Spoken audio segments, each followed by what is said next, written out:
საუბარი თუ სამწუხაროდ ფალსიფიცირებული ნაწილაკებთან, რუსეთის ბიზნესის დაშლება, უცხოელებთან ისი მანიშნებია, რომ არის თანხები არ არის და არ ფინანსდება ნუ ეს არის კიდევ ერთი დამადასტურებელი იმისა, რომ ის პროცესები, რაც ბოლო წლების განმავლობაში მიმდინარეობდა საქართველოში, ყველაფერი გარედან და უცხოეთიდან იმართებოდა. თანხები, რომელიც შემოედინებოდა არასამთავრობო ორგანიზაციების გავლით დეკლარირების გარეშე შეგეცდებული შავი ფული, რა თქმა უნდა, მიემართებოდა პოლიტიკაში, იხარჯებოდა იმისთვის, რომ მომხდარიყო სახელმწიფო გადატრიალება, რევოლუცია, ამის არაერთი მცდელობა გვახსოვს ჩვენ და ის გუშინდელი ვიდეო ჩანაწერიც კიდევ ერთი დასტურია იმისა, რომ ეს უსამშობლო მოღალატეები, რა თქმა უნდა, პირდაპირ ჩართული არიან სახელმწიფო აღიარების თემაში, პირდაპირ ასრულებენ გარედან ბრძანებებს, დავალებებს, მათ არც სამშობლო გააჩნიათ, არც საკუთარი ოჯახი, ისინი პირდაპირ ჩვეულებრივად აგენტურულ ქსელს წარმოადგენენ და იმართებიან გარედან. ბატონო კახა, ევროპარლამენტის რეზოლუციაზე უნდა საკითხოს, რომელიც რამდენიმე კვირაში დამტკიცდება, ეს არის უმწოვესი ანგარიში, რომელიც მოამზადეს ევროპარლამენტარებმა და რომელიც რამდენიმე კვირაში დამტკიცდება რეზოლუციის სახით. ამ დოკუმენტში პირდაპირ წერია, რომ უვიზო რეჟიმი უნდა გაუჩერდეს საქართველოს, უნდა გადაიხადოს ასოცირების შეთანხმება და ნაკისრმავდებულებებს, როგორ ასრულებს საქართველო და უნდა დაასანქციონდეს თავიდან ბოლომდე ბიძინა ივანიშვილის რეჟიმი. ეს არ არის უბრალოდ რეზოლუცია, იმიტომ რომ ეს არის ანგარიში, რომელსაც ყოველწლიურად ამზადებენ, გასრულებთ თუ არა ასოცირების შეთანხმებას და პირველად დადგა დღის წესრიგში მოთხოვნა, რომ ასოცირების შეთანხმებას უნდა ჩაუტარდეს მონიტორინგი და აუდიტი უნდა ჩაუტაროს ევროკავშირმა. თქვენ იღებთ თუ არა პასუხისმგებლობას იმის გამო, რომ შესაძლოა ქართულმა ხალხმა დაკარგოს უმნიშვნელოვანესი მონოპოლარი, რაც არის უვიზო რეჟიმი და ევროპარლამენტარები ამბობენ, რომ არავის ვარ შანტაჟებს ქართული ოცნება თავად გვიბიძგებს, რომ გავაჩეროთ ვიზა ლიბერალიზაცია თუ ადამიანის უფლებები საქართველოში არ იქნება დაცული. თქვენ იღებთ თუ არა ამაზე პასუხისმგებლობას? მთელი პასუხისმგებლობა ეკისრება იმ ევროპელ გაზლუქებულ ზოგიერთ ბიუროკრატს, რომელიც შანტაჟის ენით ელაპარაკება ქართულ ხალხს, შანტაჟის ენით ელაპარაკება ქართულ სახელმწიფოს, ჩვენ არავის არ მივცემთ ამის შესაძლებლობას. გინდა ევროინტეგრაციის პროცესით გვაშანტაჟონ, გინდა პირადად გვაშანტაჟონ, საქართველოს ინტერესები არ დაითხოვა. ეს კარგად უნდა გაიგოს იმ ზოგიერთმა გაზლუქებულმა, ევროპულმა, კორუმპირებულმა, ევროპელმა ბიუროკრატმა. ეს უნდა გაითავისონ თავიდან ფეხებამდე ძალიან კარგად. ეხლა ბევრი ჩვენ ასეთი რეზოლუციები გვინახავს, შანტაჟიც ბევრიც გვახსოვს, ჯერ იყო კანდიდატის სტატუსით გვაშანტაჟებდნენ, შემდეგ მოლაპარაკებების გახსნა არ გახსნა, ახლა ვიზა ლიბერალიზაცია და ასოცირების შეთანხმება. რაც შეეხება ასოცირების ხელშეკრულებას, კიდევ ერთხელ ვიმეორებ, თუ ვინმე სურვილი აქვს ნახოს თუ რა საქართველოს გაკეთებული ამ მიმართულებით ევროინტეგრაციის გზაზე, რა თქმა უნდა, თუ ობიექტურად აქვს ამის სურვილი, ყველა დარწმუნდება, რომ საქართველო არის მოწინავე ქვეყანა თავისი წინ გადადგმული ნაბიჯებით და შესრულებული ნაკისრი ვალდებულებით. გაცილებით ყველაფრით წინ ვართ იმ ქვეყნებზე, რომლებმაც მაგალითად ჩვენზე ადრე მოიპოვეს კანდიდატის სტატუსი, გაუხსნეს მოლაპარაკებები, მაგრამ აქ არის სხვა მოცემულობა. საქართველოსთან მიმართებით აქვს სხვა დამოკიდებულება, იმიტომ რომ ისინი დამარცხდნენ არჩევნებში, მემხედველობაში მაქვს ევროპელი გაზლუქებული, კორუმპირებული ბიუროკრატები, ყველაზე არ მაქვს საუბარი. ისინი დამარცხდნენ საქართველოში, ქართველმა ხალხმა უთხრა მათ არა და რა თქმა უნდა ეს აგიჟებთ მათ და ამიტომ არის გაგიჟებულები არიან ხან ვიზა ლიბერალიზაციის გვაშანტაჟებენ, ხან კანდიდატის სტატუსით, ხან კიდე მოლაპარაკებების გახსნა არ გახსნის ასოცირების შეთანხმებაში ბატონო კახა წერია ორი მნიშვნელოვანი მოთხოვნა, ერთი წამის თემა რომ ამოწუროთ. ასოცირების შეთანხმებაში არის ორი ძირითადი მოთხოვნა, რომ საქართველოში უნდა იყოს ადამიანის უფლებები დაცული და ასევე უნდა ტარდებოდეს თავისუფალი და სამართლიანი არჩევნები. არც აბსოლუტურად ვიზიარებთ ორს. არჩევნები ჩატარებულა არჩევნები ჩატარდა თავისუფლად, ამ არჩევნებში თქვენ დამარცხდა გაზლუქებული, კორუმპირებული ევროპული ბიუროკრატიის ნაწილი, ვინც ამ სიტყვებს 100% შეესაბამება, დამარცხდით თქვენ, რადიკალები, ქვეყნის მტრები, აგენტები, რომლებიც იმაში რომ სახელმწიფო წინააღმდეგ წასულიყავით და ქვეყანა გაგეყიდათ, იღებდით ფულს, მათ შორის თქვენი ტელევიზია, დამარცხებულები ხართ, ადამიანის უფლებები, ნახეთ, ორმაგი სტანდარტი რა არის, ადამიანის უფლებები მაშინ, როდესაც ფეხქვეშ იყო გათელილი, განსხვავებული აზრის გამო კლავდნენ, აუბედურებდნენ, ართმევდნენ, ციხეებში იბარებდნენ, ბიზნესებს აფორმებინებდნენ, ისევ ის ადამიანები, რომლებიც დღეს დემოკრატიაზე გველაპარაკებიან, მაშინ გამოდიოდნენ და ამბობდნენ, რომ სააკაშვილი და მისი ხელისუფლება იყო დემოკრატიის შუქურა. აი ეს არის მოცემულობა, ეს არის ორმაგი სტანდარტი და დღეს არ გვაქვს ის მდგომარეობა, რაც 2012 წლამდე იყო, რომ ერთი კაცის ჯიბეში იყო ყველა ტელევიზია, ყველა საინფორმაციო სააგენტო, დღეს არის მედია თავისუფლება და ნებისმიერ ადამიანს ნებისმიერ საკითხზე შეუძლია მოიძიოს ინფორმაცია.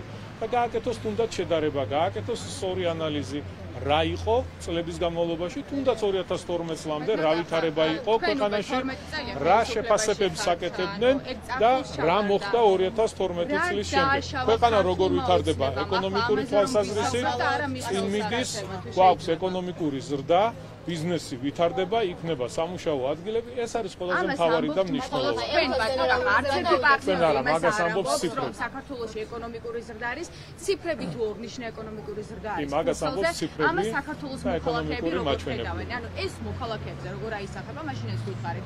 ფასების დააკლდა, ანუ გადაადგილება არის შედარებით. გავიარეთ ქალაქში და ამიტომ გეუბნებით. რომელიმე პროდუქტის ფასი დაიწია, როგორ აისახება? მარტივი მაგალითს მოგიყვანთ, თუნდაც გადახედეთ ავტომობილების რაოდენობას, რამდენი იყო და რამდენი ავტომობილი გადაადგილდება დღეს დედაქალაქში. ეკონომიკური ზრდა ავტომობილების რა თქმა უნდა, მაზეც, რა თქმა უნდა, ავტომობილების რაოდენობაზეც აისახება პირდაპირ კორელაციაში. შეგიძლიათ ნახოთ, მოიძიოთ სტატისტიკა, ეს ერთ-ერთი პატარა მიმართულებაა, თორე სხვა, ბევრი სხვადასხვა ბოლო პერიოდში ჩვენ ნახეთ, რომ რიტორიკაც შეიცვალა ქართული ოცნების მხრიდან, რომ სახელმწიფო ინტერესები თურმე არ არის უფრო მნიშვნელოვანია ვიდრე უვიზო რეჟიმი და უვიზო რეჟიმზე რამე არის გასაგებია, მაგრამ უვიზო რეჟიმი არის თქვენთვის არ არის მნიშვნელოვანი სამშობლო და ჩვენი ქვეყანა არ არის მნიშვნელოვანი. ჩემთვის უფრო მნიშვნელოვანია ჩემი ქვეყნის დამოუკიდებლობა, მნიშვნელოვანია ჩემი ქვეყნის სუვერენიტეტის გამტკიცება და აი ზუსტად ის გაზულუქებული კონკრეტული ბიუროკრატები, ვინც ებრძვის ქართულ სახელმწიფოებრიოს. კიდევ ერთხელ მეორე, უკრაინიზაცია ვერ მოხდება საქართველოში. არც არავინ ითხოვს უკრაინიზაციას. ზუსტადაც პირდაპირ შეგიძლიათ ამოიღოთ განცხადებები, როდესაც მეორე ფრონტის გახსნას ითხოვდნენ, პირდაპირ რეზოლუციაშია ჩაწერილი სანქციებს, რომ უნდა მიერთდებოდა თურმე ჩვენი ქვეყანა. ეს არც გიკითხავთ რეზოლუციებში. ძალიან ცუდი თუ არ გახსოვთ ეს ყველაფერი. აი ეს არის მტრობა. დასავლელი პარტნიორები ჩვენ რომ შეცდომა საქართველოსგან ითხოვენ, ეს არის რომ საქართველო იდგეს ცივილიზებული სამყაროს გვერდით რუსეთის ჩვენ რომ შეცდომა დაგვეშვა. და ამ გაზულუქებული კორუმპირებული ბიუროკრატების მოთხოვნები დაგვეკმაყოფილებინა. ქართული ხალხის მოთხოვნა სად იქნებოდა? ქართული ხალხის მოთხოვნა არის ის, რასაც ის პოლიტიკა, რასაც დღეს ქართული ოცნება დემოკრატიული საქართველო ატარებს. თქვენ რადიკალები ხართ უმცირესობაში, ხართ ძალიან ცოტა და მოგიწევთ შეგუება ამას. 2028 წელსაც ქართული ოცნება გაიმარჯვებს და შემდეგ არჩევნებშიც ქართული ოცნება. ლუკაშენკოსავი გაგზალიაპირებთ ხელისუფლებაში ყოფნას ბატონო კახა ლუკაშენკოს რეჟიმი.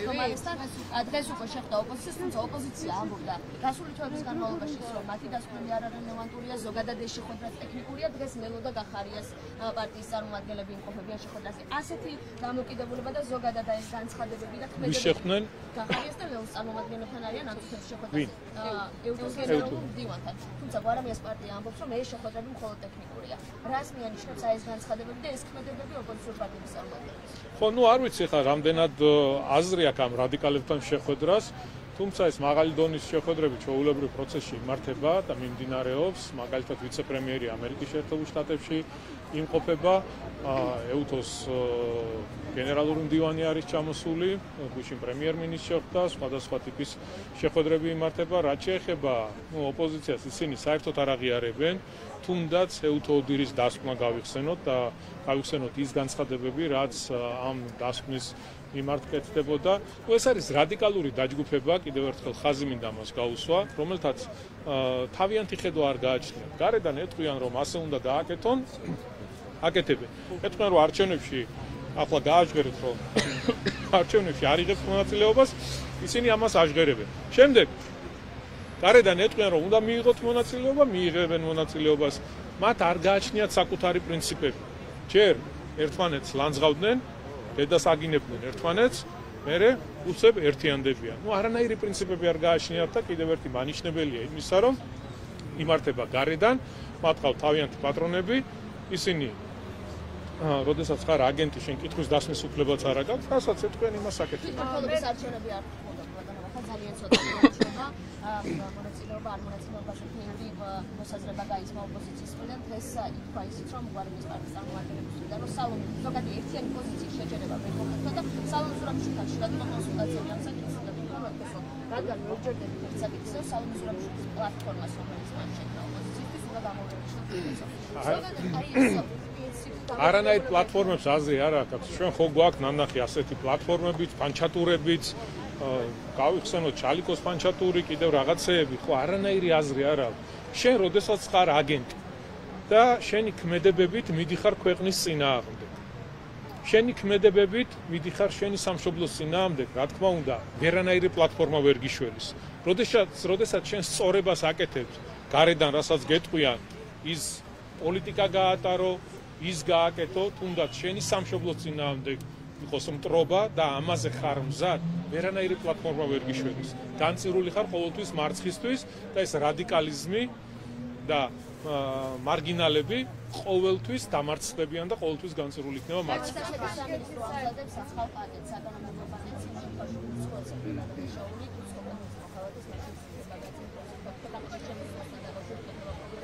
ბაგები არის შეცვლილი მისი არგენტინასთან დაკავშირებით. რატომ დადგა ეს შამდე მიესალმებით ამ განყოფილებას და ზოგადად ის შეგვიძლია თუმცა არის საკითხი რა პრაქტიკა მოჩვენა ძალიან მნიშვნელოვანია და მივესალმები აღნიშნულ გადაწყვეტილებას შინაგან საქმეთა სამინისტრომ მიმდინარე ამ ძალადობრივ აქციებზე უამრავი უცხო ქვეყნის მოქალაქე დააკავა. შეიძლება ვიღაცა აგენტურული ქსელის წარმომადგენელი იყო, პირდაპირ ჩართული იყო პოლიციის წინააღმდეგ ხვების სროლაში და რა თქმა უნდა ეს ყველაფერი უნდა იყოს დასჯადი და მე მივესალმები აღნიშნულ ცვლილებებს რომ მოხდება ასეთი მოქალაქეების გაძევება ქვეყანაში. ბატონო, თქვენ ახსენეთ ლევანდოვის კითხვაზე პასუხს რატომ გასცა კანონის მიღებამდე ეს პასუხი არჩევს ეცის რომ უცხოეთ კონკურსის გარშე გაიცა არის ორგანიზაცია რომელიც ყოფილი ნაციონალური მიზნების ზელარის დაკავებით.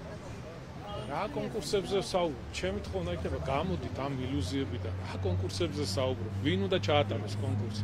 რასაც ეთქვიან ეგ პირდაპირ დავალებები, აი ბევრჯერ მithkomს და კიდევ ერთხელ გავიმეორებ. აი პირობითად მე რო შევქმნა არასამთავრობო ორგანიზაცია, ამ შემთხვევაში არა ჩემი სტატუსით, როგორც რიგითმა მოქალაქე. ნებისმიერ აი თქვენ რო შექმნათ არასამთავრობო ორგანიზაცია და რომლის ძირითადი მიმართულებები იქნება პატრიოტული თემები და ჩვენი ტრადიციების, კულტურის გაჯერება, კიდევ უფრო გაღრმავება, ცნობადობის ამაღლება მიმართულებით და მიხვიდეთ იმ არასამთავრობო ორგანიზაციებთან, რომლებიც გრანტებს არიგებენ, ვერც ერთ თეთრს ვერ მიიღებ. იმიტომ რომ ეს არის მიმართულება და თემა, რომელიც საერთოდ არ აინტერესებდა არ უნდა. ისინი პირიქით გრანტებს არიგებენ იმაში, რომ დაპირისპირება გაღვივდეს, ექსტრემისტული ორგანიზაციები გაძლიერდეს, საპატრიარქოს, სარწმუნოების წინააღმდეგ სახელმწიფო გადატრიალებაში და დამხობაში ხელისუფლების დაიხარჯოს ფულები, აი ეს არის მოცემულობა და ნუ გექნებათ იმის ილუზია, რომ ვიღაცამ ეს შეიძლება შეფუთოს რაღაცა კონკურსი დაარქვას, მაგრამ ძალიან კარგად იციან თავიდანვე ვის უნდა მისცენეთ თანხები და რაში უნდა დაიხარჯოს. ბატონო, კახა თქვენ ახსენეთ, რომ ლევანდოვის შეხვდა სახელმწიფო დეპარტამენტის ერთ-ერთ მაღალ შინაარსს. ჯაშუა ხარს. ან მიცენები ატარებს შეხვედრებს. ატარებს შეხვედრებს და შეხვდა მათ შორის სახელმწიფო დეპარტამენტში ჯაშუა ხარს. თუ გაქვთ ინფორმაცია, რაზე იყო საუბარი, კონკრეტულად არ იყო დაკონკრეტებული განცხადებაში, რომ მათ გაავრცელეს რაზე იყო საუბარი, თუმცა ხომ შეეხებოდა საუბარი ანეკლეს პორტს. რადგან ვიცით ამერიკელების პოზიცია ანეკლეს პორტთან და იმაზე მეც ვერაფერს ვერ გეტყვი, რაც იყო გავრცელებული ინფორმაციის და რელიზის შესაბამისად შეგიძლიათ გამოიყენოთ. ალტინფოს დარეგისტრირებაზე მინდა კითხოთ, პარტია დარეგისტრირდა და ამის შესაძლებლობა ეს ქართულმა უცნებამ მისცა. პრორუსული ორიენტაციის მიხედვით ძალადობრივი პოლიტიკური პარტია რატომ დაარსებდეს საქართველოში, რომელიც დარეგისტრირდა და თვითმმართველობის არჩევნებშიც აპირებენ მონაწილეობის მიღებას. სულ რომ მხოლოდ ქართული ოცნება იღებდეს მონაწილეობას, ისინი აპირებენ, რომ ქართულ ოცნებასთან ერთად რუმინაში მათი პარტიის არ მაქვს ინფორმაცია, მოვიძიებ თემას, მოვიკითხავ დეტალებს. რა შეჭირდებათ ასეთი პრორუსული პარტია? კიდევ ერთხელ ვიმეორებ, არ მაქვს.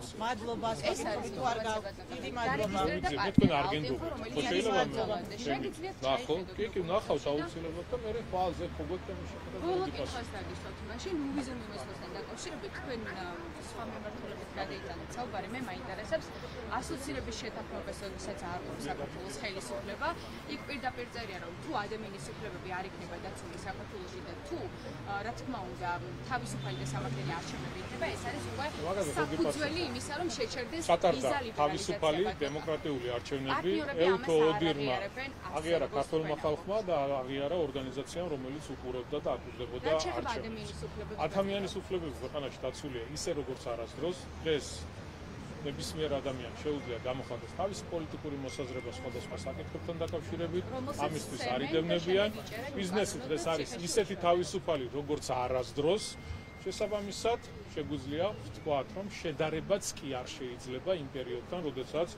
აუბედურებდნენ ოჯახებს პირდაპირ კლავდნენ აწამებდნენ ართმევდნენ და ბიზნესს აჩმორებდნენ და ამას დემოკრატიის შუქურას უწოდებდნენ სხვათა შორის დღეს გვაქვს რადიკალურად განსხვავებული სიტუაცია საქართველოს ხელისუფლებას ზედმიწევნით ასრულებს ასოცირების ხელშეკრულებას ყველა იმ ქვეყანასთან შედარებით რომელსაც მიცეს თუნდაც ჩვენზე ადრე კანდიდატის სტატუსი გაუხსნეს მოლაპარაკებები ყველანაირი თვალსაზრისით გაცილებით წინა ვართ ყველანაირი პარამეტრით გაცილებით წინა ვართ თუმცა აქ ევროპელი ზოგიერთი გაზულუქებული კორუმპირებული ბიუროკრატების მხრიდან გაკეთებული განცხადებები ნაბიჯები ეს რა თქმა უნდა ცდება იმ რეალობას რაც გვაქვს.